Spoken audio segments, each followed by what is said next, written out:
emakhosini umhlambululi isigodla amanzi nentaba. Siphakamisa bomlilo namhlanje abamakhandlela ngoba ngiyayibona seyiba ibad habit yokuthi abantu azitshela ukuthi makalayita amakhandlela ayi7 sekancobile. Is dangerous. Kwamina umhlambulule engiphiwe ikhandlela engilazi ikhandlela, I won't do that. You must know your position iqala ukuthi ukuphi in order for you ukulayita amakhandlela ayi7. Should amakhandlela ayi7 akuthole ukuthi awukakaxhumani nabakeni, you don't do that. Kodwa umelaphi wendabuko kwamele abone ukuthi amakhandlela ayi7 adinga umuntu onjani. Sesikhuluma ngabantu abasebaxhumene nezingelosi zonke ezu7 masozibala. Impande uma ingakapheleli yengelosi namathongo akho ayi7 ama spirit ayi7 ngeke ulonge. Kwamele ukwazi ukwa-aligna ngokuthi baphane i-chance ukuthi bazi ukuthi namhlanje ngisebenzisa baphi, namhlanje ngisebenzisa baphi, ngoba wonke lamakhandlela wamakhalasi awonga bathini amele asymbolize i-spirit esithize. Ingakho amakhandlela ayi7 ungeke usemcashweni ulayita amakhandlela ayi7 uzohlanya ngokuphakamisa ingelosi. Like for example, asithathe ngekhandlela elilodwa lokuqala. Ulayita ikhandlela elimhlophe.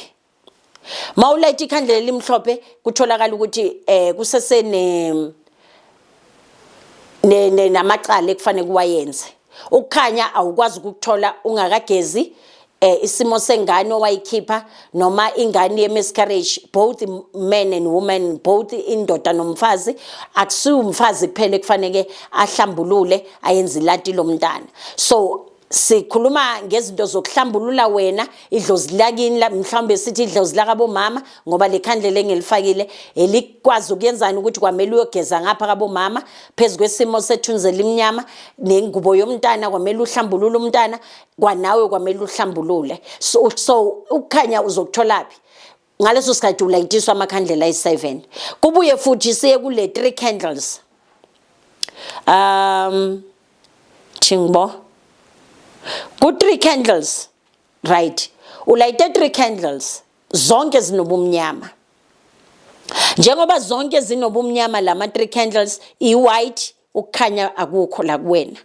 U-yellow yebo kuyaphakama ngapha kabo mama nakabo baba, kodwa kunesimo segazi kufanele sihlambululwe. Ingakho ikhandlela lakho ligcwele amanzi la siboniswa isalukazi ukuthi hey lengane kwamele phezulu kwesimo segazi. Asazi ukuthi kwafa umuntu phambi kwakho noma kwabula umuntu phambi kwakho, lelo thunzi lihleli kuwe noma umsamo wenu vele umsamo wegazi ochitha abantu bashone kungacaci ukuthi kuyenzakalani, kanti nemvelo nani nilindile both side le thunzi la elikhona la kwi flame both side kabo mama nakabo baba lihlukane kayi2 ithunzi. Ithi imvelo geza kabo mama nakabo baba nasisimo samanzi uyasibona.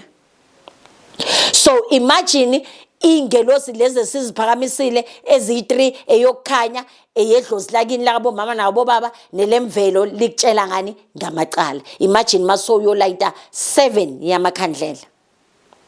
Kanti ke ayipheleli lapho. Lamakhandlela ayi3 engikhuluma ngawo anamathunzi, kusho ukuthi umsamo, iproblem yakhe isemsamo ayikho kubathakathi. Lungisa umsamo into zakho zizoba right, ngoba ukukhanya kuyasipha amandla la kwikhandlela elimhlophe ukuthi ukukhanya singanipha, kodwa uma ningageza phezulu kwesimo sedlozi amaqala edlozi iwona ekufanele kubhekanwe nawo. Sekule khandlela elimhlophe lele linye naba mawuzobona iworks iphakama ngalendlela wazi ukuthi baphakeme kodwa isibani sakho sicimile. Kuyenzeka ukuthi nabantu bakini baphakeme ngempela kodwa isibani sakho sicimile ngenxa yani yama bad habits nokuthi usoloku wena ububhlungu awubundlulisi useloku nobubhlungu. That has to do isibani sakho masicimile la intambi layita khona kungavela ubumhlophe, wazi ukuthi isibani sakho sicinile. Imfihlo eniba nazo amaqala ninenwa yenzayo ayenzani abulala isibani sakho. So la masibhekile abantu abadala abaphakamile lapha kuworks isibani sakho sikhanyela phansi because of wena, inkinga uwe la. Sibuye siye kule khandlela elibovu, asithi sesifaka ikhandlela elibovu kule 7 le wena oyilayitayo. sithola isilwane nasi simile, imithi miningi la kuwena. So ingakho ngithi kwamele uzi-align ikhandlela nekhandlela eli white longamele wonke. Uyakhona ukukhuleka, uyakhona ukulwisa isitha ngekhandlela elimhlophe, uyakhona ukulwisa imimoya, uyakhona. Kodwa ke mawuzozilayita zonke ngamakhala ayi3 ayi7 wonke, uzozivakela ukugula, uzohlanya kwanaye lo melaphi noma umprofeti udlala ngawe, uzolimala. Emakhosini, please don't forget to like and subscribe. Ubungozi bokulayita amakhandlela ayi7 izonilimaza emakhosini.